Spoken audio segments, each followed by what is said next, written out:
Hi everyone, here's some of what's heading your way tonight. Your news at 9. Officials from Kansas, Missouri, and Oklahoma lay out plans to distribute the COVID-19 vaccine once one becomes available. Plus, Newton County commissioners meet to talk about remaining CARES Act money. Hospitals face staffing shortages and also limited space as coronavirus infections continue to spread across the country. I'm Casey Stiegel. The latest from Texas is coming up. Congress is inching closer to passing another coronavirus relief package. I'm Ray Bogan with why lawmakers are feeling so optimistic. Coming up. Doug Heddy has weather tonight. Jacob Leonard has sports. This is KOAM News at 9 on Fox 14. The 4 states' most watched news starts now. Thank you for joining us tonight. I'm Jordan Aubie. The Cherokee County, Kansas Sheriff's Office investigates an armed robbery at the Quick Shop convenience store in Weir. Authorities say yesterday the man seen here stole money from the store while holding a knife before running away. Officials are asking anyone with information to contact the Cherokee County Sheriff's Office. Missouri State Highway Patrol says 2 people are dead after a single car crash in Lawrence County. The Highway Patrol crash report says 38-year-old Kimberly Paul from Verona and 54-year-old James Costanza from Verona were traveling south on Business 60, 1 mile north of US 60 in Verona, when their car went off the road and hit a tree. They both died at the scene. City of Joplin says it's going to follow new CDC guidance for quarantines. The new guidance says people who are not showing symptoms can quarantine for only 7 days after a negative test result, and without a test, quarantine can be shortened to 10 days.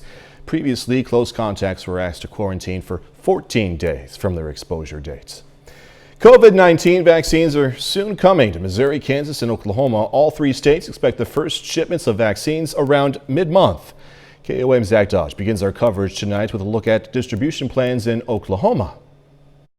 The first doses of the Pfizer vaccine will arrive soon in Oklahoma. Big news in Oklahoma as state health officials provide a more clear timeline for when COVID-19 vaccines will be available in the state. I think it's going to be a game changer for us here in Oklahoma and throughout the world. Officials say Pfizer is expected to receive emergency use authorization from the FDA on December 11th.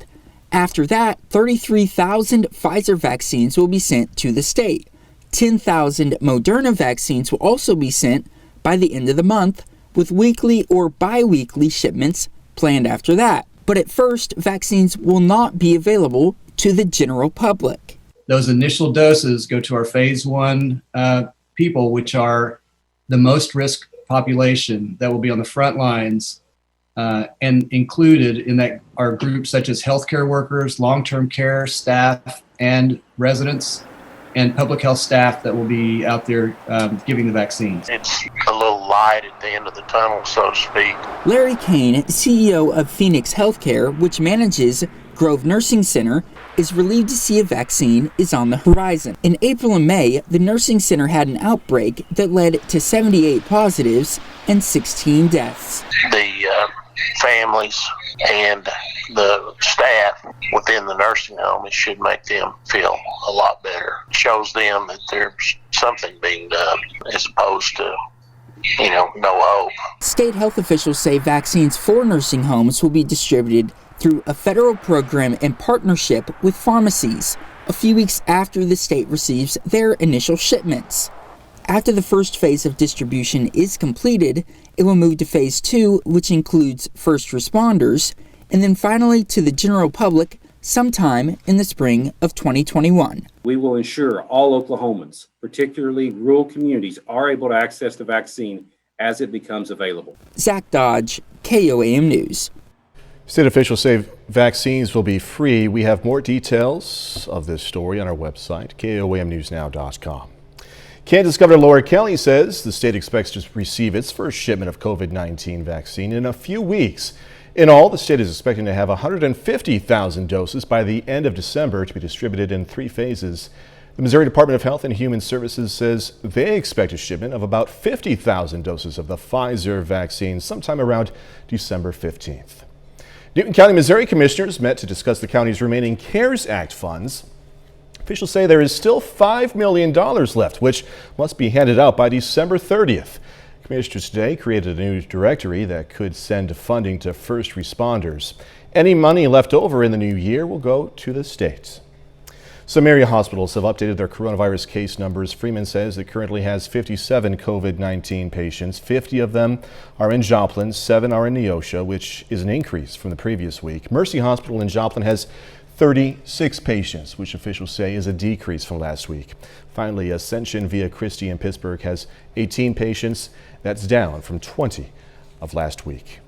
Joplin Health Department reports another coronavirus-related death, bringing their total to 66. Officials say the patient was a 71-year-old man. The Jasper County Health Department reports 3 more deaths. The patients were a man and a woman in their 70s and a woman in her 80s. Jasper County's death toll is now 82. COVID-related fatalities and hospitalizations are rising in nearly every state. The CDC warning we could be in for a dark winter if trends continue. Fox News correspondent Casey Stiegel has more. More than 270,000 people have now died from the coronavirus. A new CDC forecast released Thursday projecting up to 329,000 fatalities by the end of December. It's quite clear at this point that this second wave, unfortunately, is right upon us. Hospitals across the country are now facing staffing shortages and reduced capacity. Governors in Wisconsin and Nebraska waiving licensing requirements and fees to make it easier to bring back retired medical staff, while states like Massachusetts opening field hospitals to deal with the surge. People need to stay vigilant, and they need to keep doing the things that we know keep the virus in check. We're starting to see folks, become more ill and require that higher level or that ICU level of care over the last week than we had seen previously from that. Meanwhile, the Supreme Court today giving a temporary win to churches in California who challenged Governor Gavin Newsom's limits on indoor worship services. Thursday, the court ordered a lower federal court to re-examine the restrictions in light of a decision the justices handed down last week. That ruling went in favor of churches and synagogues in New York, who argued Governor Cuomo's limits on religious institutions in hotspot areas was also unconstitutional. California's current rules prohibit indoor worship services in counties where the virus is widespread. That's the latest from Dallas. Casey Stiegel, Fox News. Momentum is building on Capitol Hill for additional coronavirus relief. Fox News correspondent Ray Bogan has the latest now on where talks stand over in D.C. We will not leave Washington until we get this done. Determination. We are gaining momentum as we speak. And optimism. We can do this. That's what members of Congress are feeling about more coronavirus relief. President Trump also says he'll support Congress's efforts. I want it to happen, and I believe that they're getting very close to a deal. So here's where we stand on actually getting it across the finish line. Rank-and-file lawmakers from both parties and both chambers support a $908 billion package proposed this week. It includes $180 billion for additional unemployment benefits, $288 billion for small businesses, including the Paycheck Protection Program, and $25 billion for rental housing assistance. The top 2 Democrats on Capitol Hill support it as a framework for negotiations. Economists are now warning that the U.S. economy could fall into double-dip recession without additional relief from Congress. Senate Majority Leader Mitch McConnell introduced his own package that costs less but does not fund as many programs. He's unwilling to support larger bills, but is willing to pass standalone bills for programs that are universally agreed upon. Why should these impactful and non-controversial life preservers be delayed 1 second longer? While there is a lot of work to be done, progress is being made. Speaker Pelosi and Leader McConnell spoke for the first time today since before the election. Ray Bogan, Fox News. KOAM News at 9 on Fox 14 takes this time now to honor one of our 4 state heroes. Wesley Cobb served in the U.S. Army from 1956 to 58. Native of Pittsburgh, Cobb was stationed in Germany. We are proud to thank Sergeant Wesley Cobb. He is tonight's 4 state hero. Doug is next with a complete look at the forecast, and a bit later in sports. The Lamar Tigers getting set for the state championship tomorrow and a chance to bring home another title.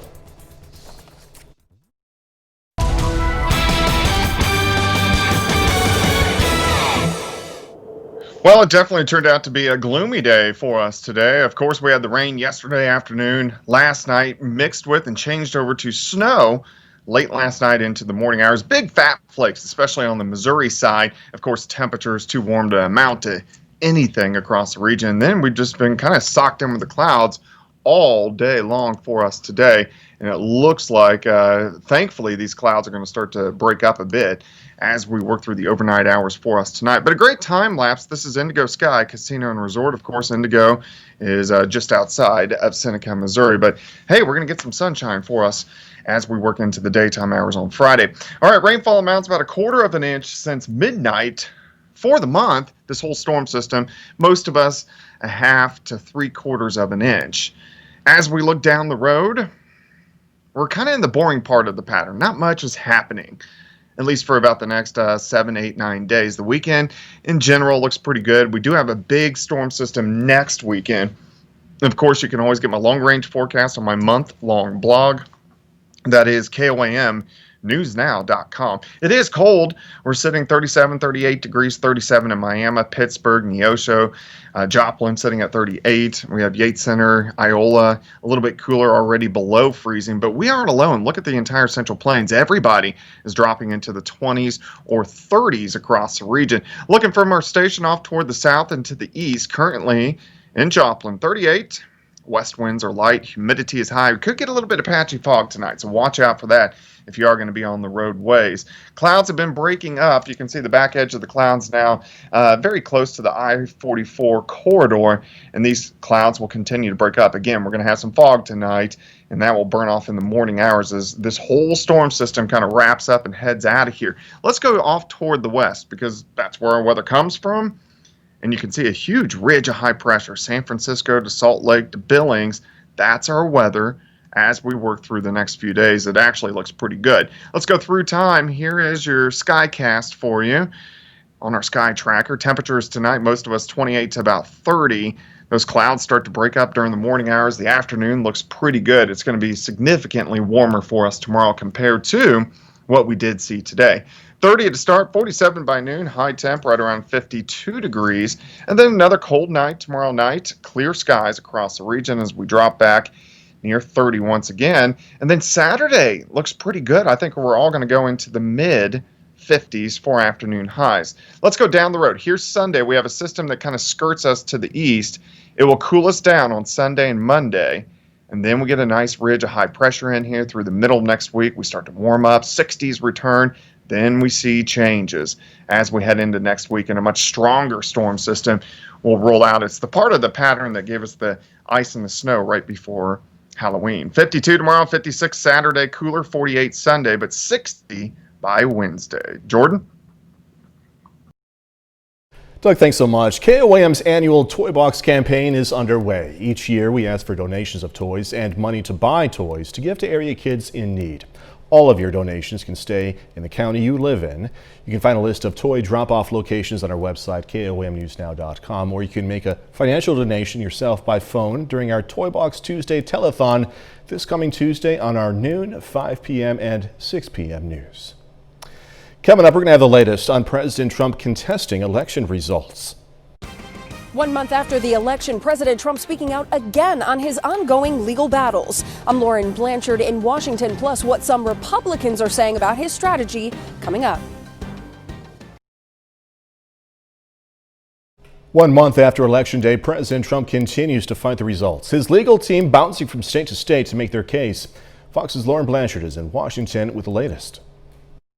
This is probably the most fraudulent election that anyone's ever seen. From the Oval Office, President Trump doubled down on his claims of a rigged election. Meanwhile, his legal team and those fighting the results of the 2020 election are making their case in different battleground states. On Thursday, a judge in Nevada hears a case on fraud. The attorneys want to overturn the results, even though the state has already been certified for Joe Biden.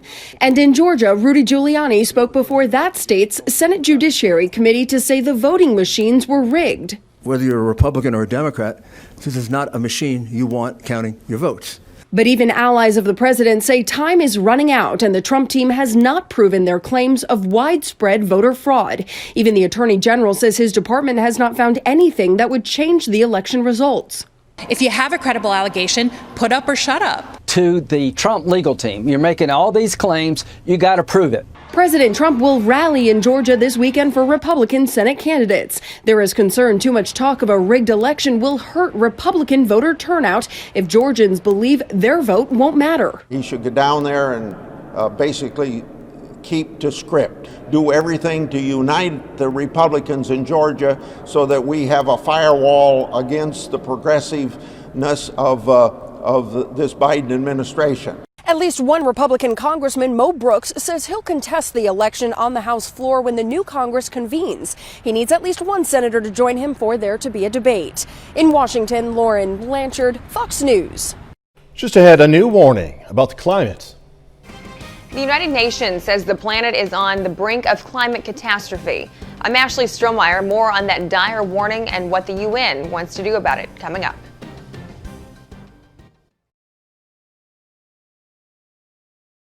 The planet is nearing climate catastrophe. That's the alarming message from the United Nations as the organization is calling on countries to take action against climate change. Fox News correspondent Ashley Strohmeyer has this story. To put it simply, the state of the planet is broken. Dear friends, humanity is waging war on nature. This is suicidal. A grave warning from the head of the United Nations. Speaking at a World Leaders Forum in New York Wednesday, the UN Secretary General described a litany of impacts linked to climate change. From intense heat waves and crop failures to raging wildfires and record-breaking hurricanes, all of which we've seen around the world this year. 2020 is now on track to be one of the 3 hottest years on record. That's according to a new report from the WMO. Oceans are overfished and choking with plastic waste. The carbon dioxide they absorb is acidifying the seas. Coral reefs are bleached and dying. The Secretary General laid out 3 main goals in combating the climate crisis. First, achieving carbon neutrality within the next 3 decades. Second, aligning global finance behind the Paris Agreement. And third, finding ways to protect countries, especially developing ones, from the devastating effects of climate change. To drive the message home, the UN chief drew a parallel to the COVID-19 pandemic, saying there is no vaccine for the planet and the time to act is now. Nature needs a bailout. In overcoming the pandemic, we can also avert climate cataclysm and restore our planet.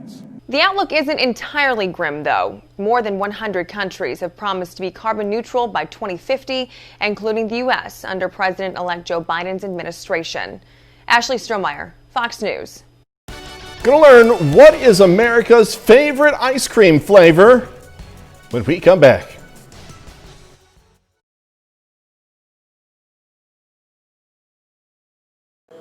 All right, one ice cream flavor has risen to the top during this pandemic. According to the 2020 Haagen-Dazs flavor report, consumers have routinely chosen one of the most basic flavors. You ready? Vanilla.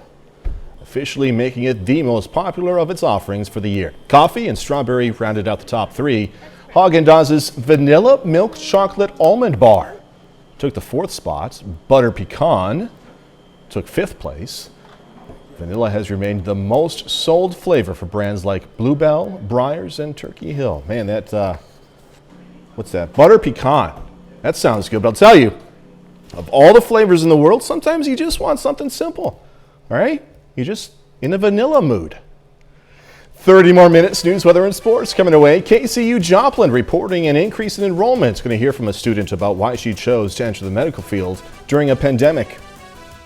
The long record-breaking wildfire season isn't over. Crews are working to contain at least 3 new fires here in Southern California. I'm Christina Coleman in Los Angeles. I've got the details coming up.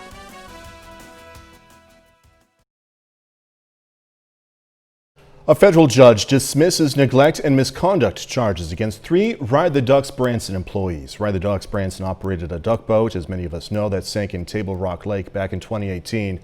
17 people died. The captain of the duck boat, the company's general manager, and the manager on duty were all charged, but a judge ruled the federal government does not have jurisdiction because Table Rock Lake is not considered a navigable waterway, which means it doesn't support commerce. Medical school applications are on the rise, and the American Association of Colleges of Osteopathic Medicine says the current pandemic is a big reason why. KOAM's Mike Mahoney spoke to a staff member and a student over at KCU to find out if applications are up in our neck of the woods. The American Association of Colleges of Osteopathic Medicine says med school applications are up 18% compared to this time last year. But that's nothing compared to Kansas City University, where applications are up more than 35%. A lot of those personal statements that we see do cite the COVID pandemic as a motivating factor, kind of solidifying their desire to be practicing doctors. KCU faculty says that many of their students have been passionate about medicine long before the pandemic hit, but what they've seen of the virus has made them even more determined to make the grade. A lot of our students in their gap year prior to matriculating to medical school do work in the healthcare capacity. A lot of them as medical scribes, CNAs, EMTs.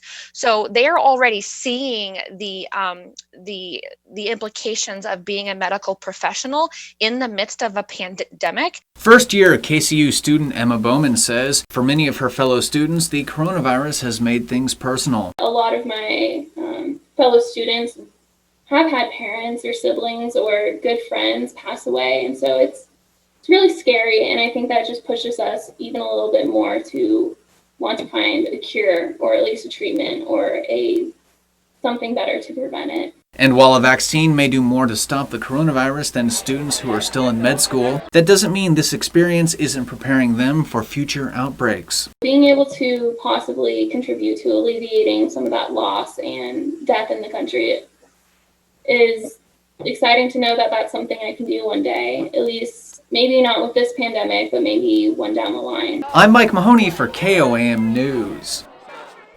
KCU faculty also say seeing medical school applications spike in the face of a pandemic makes them proud of their students and even more hopeful for the future. Newton County today honored county employees who reached employment milestones. Employees who have spent 5, 10, or 20 years at the county received certificates commemorating this accomplishment. I've been at the Sheriff's Department for 20 years. I got a certificate, and they also gave us a little box of summer sausage and stuff for being here for 20 years. As we just heard, 20-year vets got a meat and cheese platter. That's good stuff, right? Especially during the holidays. It's beginning to look a lot like Christmas in downtown Pittsburgh. Some downtown businesses decorated their windows to the tune of a classic Christmas song. It's all part of an effort, an event hosted by the city called Guess That Song. It's as simple as it sounds. Check out the decorations on a business. Guess what song is based off of. The business will also have QR codes on their windows to download the guessing form. So it really wasn't that hard to get a lot of businesses involved. They were really excited, and I mean, I have a business, and coming up with my window displays can be rather daunting, so it was kind of nice to have an idea given to me and go off from there. On January 4th, a winner is going to be drawn from among the people who submit guesses and will get $100 in chamber bucks. A tradition for many families, my family, in and near Webb City, Missouri, the Polar Express Christmas light display is now up and running over at King Jack Park. The Polar Express is a drive-through experience that, of course, features lights of different shapes and sizes, as we're seeing. King Jack Park, by the way, if you're not from the area, not familiar with the area, is by the Praying Hands in Webb City. The light display will be going on through January 1st. It's already been a record-breaking wildfire season in California, and now fire crews are dealing with at least 3 new out-of-control wildfires with resources already stretched thin. Fox News correspondent Christina Coleman has more from Los Angeles.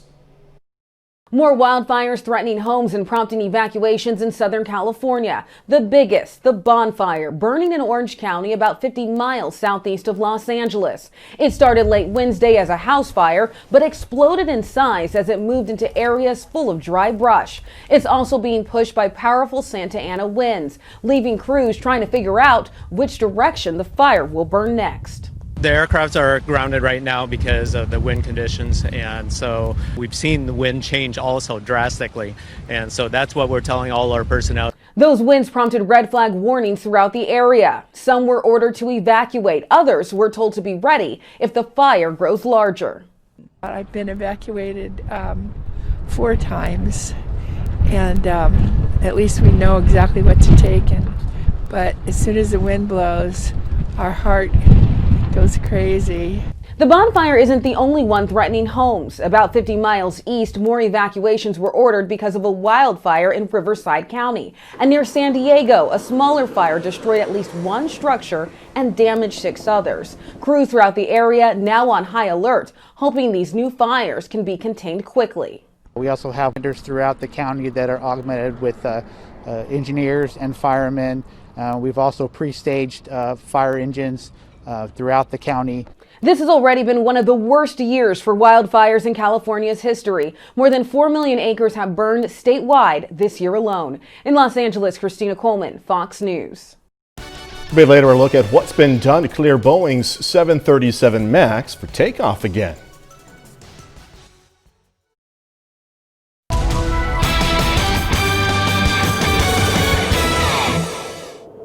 Well, it definitely turned out to be a gloomy day for us today. Of course, we had the rain yesterday afternoon, last night, mixed with and changed over to snow late last night into the morning hours. Big fat flakes, especially on the Missouri side. Of course, temperatures too warm to amount to anything across the region. And then we've just been kind of socked in with the clouds all day long for us today. And it looks like, thankfully, these clouds are going to start to break up a bit as we work through the overnight hours for us tonight. But a great time lapse. This is Indigo Sky Casino and Resort. Of course, Indigo is just outside of Seneca, Missouri. But hey, we're going to get some sunshine for us as we work into the daytime hours on Friday. All right, rainfall amounts about 1/4 of an inch since midnight for the month, this whole storm system. Most of us 1/2 to 3/4 of an inch. As we look down the road, we're kind of in the boring part of the pattern. Not much is happening, at least for about the next 7, 8, 9 days. The weekend, in general, looks pretty good. We do have a big storm system next weekend. Of course, you can always get my long-range forecast on my month-long blog. That is KOAM.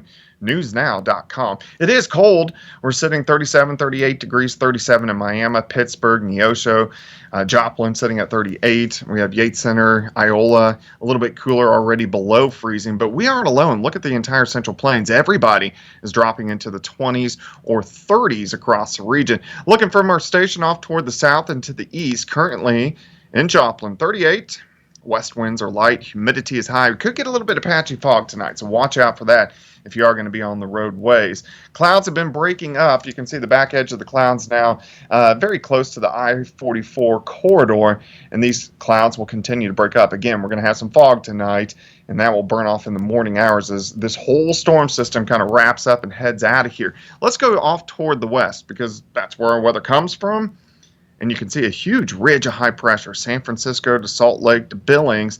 That's our weather as we work through the next few days. It actually looks pretty good. Let's go through time. Here is your skycast for you on our sky tracker. Temperatures tonight, most of us 28 to about 30.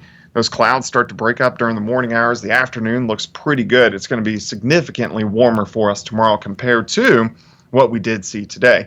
30 to start, 47 by noon, high temp right around 52 degrees. And then another cold night tomorrow night, clear skies across the region as we drop back near 30 once again. And then Saturday looks pretty good. I think we're all going to go into the mid 50s for afternoon highs. Let's go down the road. Here's Sunday. We have a system that kind of skirts us to the east.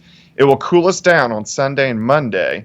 And then we get a nice ridge of high pressure in here through the middle of next week. We start to warm up, 60s return. Then we see changes as we head into next week, and a much stronger storm system will roll out. It's the part of the pattern that gave us the ice and the snow right before Halloween. 52 tomorrow, 56 Saturday, cooler, 48 Sunday, but 60 by Wednesday. Jordan? Doug, thanks again. Coming up in sports, Pitt State and Missouri Southern hit the floor for their home openers. Plus, the Lamar Tigers less than 24 hours away from playing for a state championship. Gonna hear from the team next.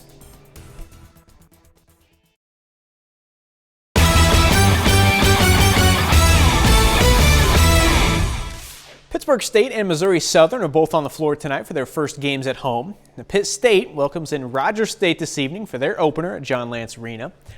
On the women's side, Gorillas 1-2 coming in, trying to get back to 500. Now they're down 10 early. Kaylee Demitz, 3 goes down. Pitt within 5 after 1. Now they kept chipping away in the second. Local girls doing work. Girard product Sydney Crane. Tough shot rolls home. Tristan Gegg, Labette County Grizzly, if she's out there, she's open. Gegg had a team-high 24. And it's Carthage product, Maya Williams, short jumper there. Gorillas have their first lead. Game would be tied at half.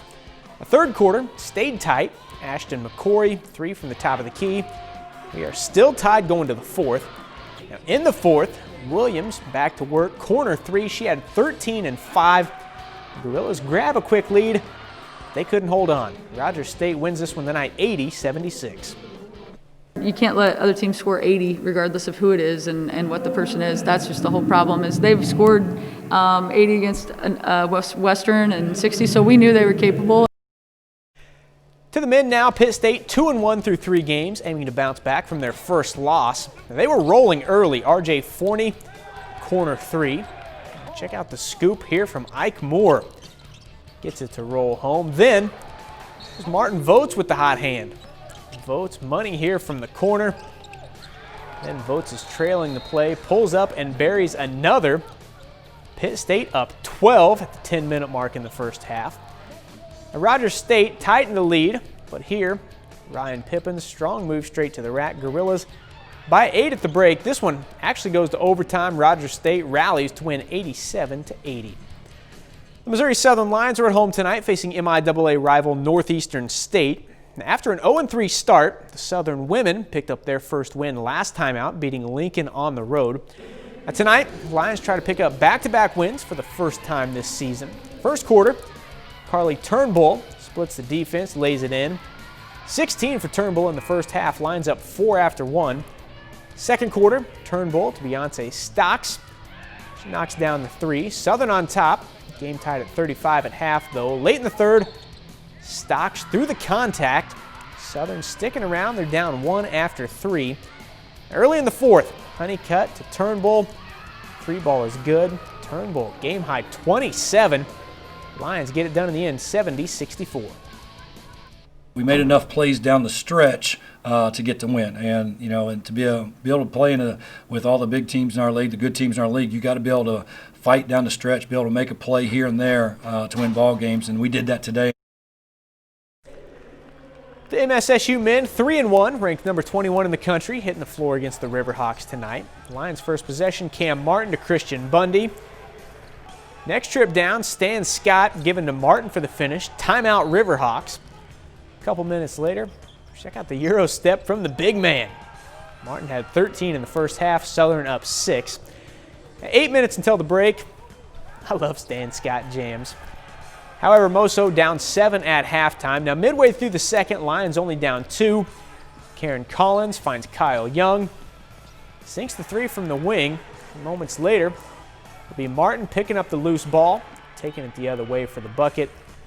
Now this one had a wild finish. This is how it ended. Down 1, final seconds. Cam Martin will pull up, take the shot for the win, and it goes.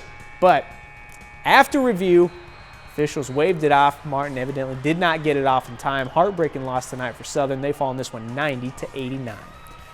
Well, Lamar Tigers are less than 24 hours away from playing for a state championship. Tigers will face St. Pius X out of Kansas City tomorrow night for the Class II state title. Lamar is 11-1, St. Pius X 12-0. Tigers head coach Jared Beshore is aiming for his first title as a coach. It wasn't really long ago he was wearing that Lamar jersey, lifting the state trophy as a player. It wasn't that long ago that I was in their shoes, and so I definitely feel what they're feeling right now going into this game. Stepping onto this field for the last time, practicing with their brothers for the last time. It's a special feeling. It's bittersweet, but I try to just be that advice, that guy, the guidance that they need going into this game and what they need to hear. That's a look at sports. We're back with more news after this. The FAA has cleared a Boeing's 737 MAX jet for takeoff. Fox Business Network's Brittany Trimble got a first-hand look at what's been done to return the planes to service. Fox Business was on board the Boeing 737 MAX, its first flight with members of the public on it since the plane was grounded in March of 2019. In the air, it feels like any other commercial plane. That's exactly how American Airlines wants it to feel on this demo flight and every flight after. We landed in Tulsa, Oklahoma. This is where the airline has been storing and doing maintenance on its 24 MAX jetliners, Chief Operating Officer David Seymour says, preparing for the day they could fly again. I tell my friends, my family, I tell anybody it's a safe airplane to fly. Boeing made wiring fixes and updated the flight control system that was partially to blame for 2 crashes in 2018 and 2019. In addition to the changes, every pilot will receive hours of training, including simulated failures, before they can fly passengers on the 737 MAX again. I feel very confident with what's occurred in the last 20 months, has addressed whatever issues may have existed with this aircraft. This plane also has advancements in fuel efficiency and is more environmentally friendly than previous Boeing models. American is adding more to its fleet, and soon enough, they hope the MAX is so commonplace, customers won't care they're on one. When you book a flight and you want to go to, from one city to another, there are not many people said, "Oh, I'm only going to fly in a Boeing, or I'm only going to fly in an Airbus." That's the aircraft that's going to go, and the hope is that we get to that point. In Dallas, Texas, Grady Trimble, Fox Business. All right, going to check out this week's new movies at theaters, also on demand, when we come back.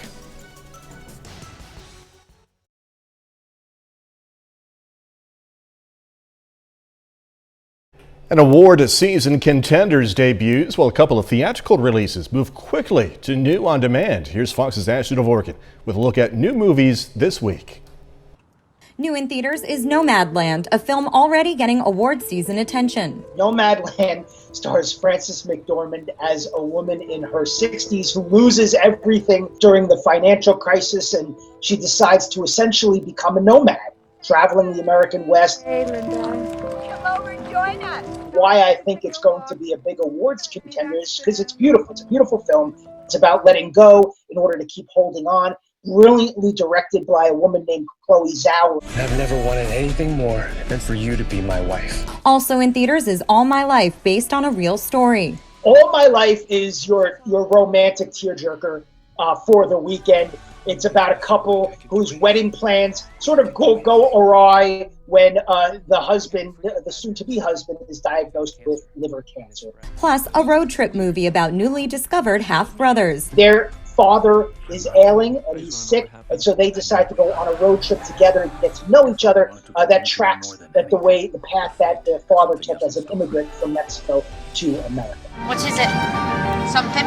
From theaters to premium video on demand is Ammonite with Kate Winslet and Saoirse Ronan, and the body switch flick Freaky with Vince Vaughn. Really great film to watch with a group of people, or that are all down for like a fun, crazy, scary, funny horror movie. Netflix adds the David Fincher-directed biopic Mank. It is a behind-the-scenes Hollywood story about the guy that wrote Citizen Kane, which is regarded as one of the best films of all time. That's the real magic of the movies.